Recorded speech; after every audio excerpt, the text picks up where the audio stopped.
Pour son dernier jour en France, Charles III s'est quelque peu laissé aller avec une tendre marque d'affection à l'attention de son épouse, la reine Camilla.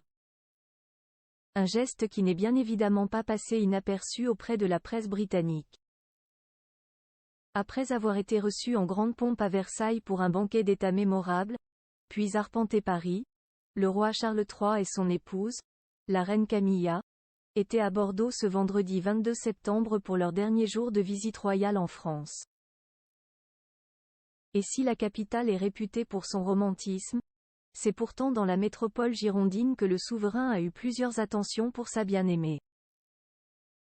Le Mail Online a effectivement remarqué que le monarque de 74 ans avait pris la peine de soutenir Camilla, qui était drapée dans un trench coat beige et tenait un parapluie, en posant tendrement une main dans son dos lors de leur arrivée à bord de la frégate HMS Iron Duke.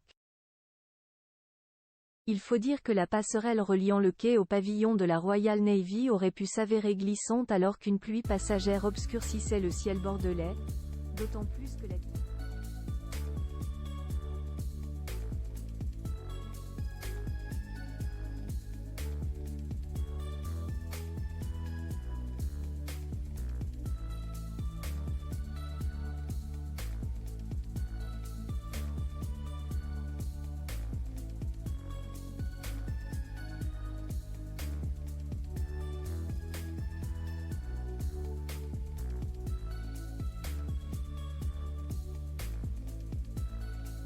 A-t-il adouci les mœurs de Charles III?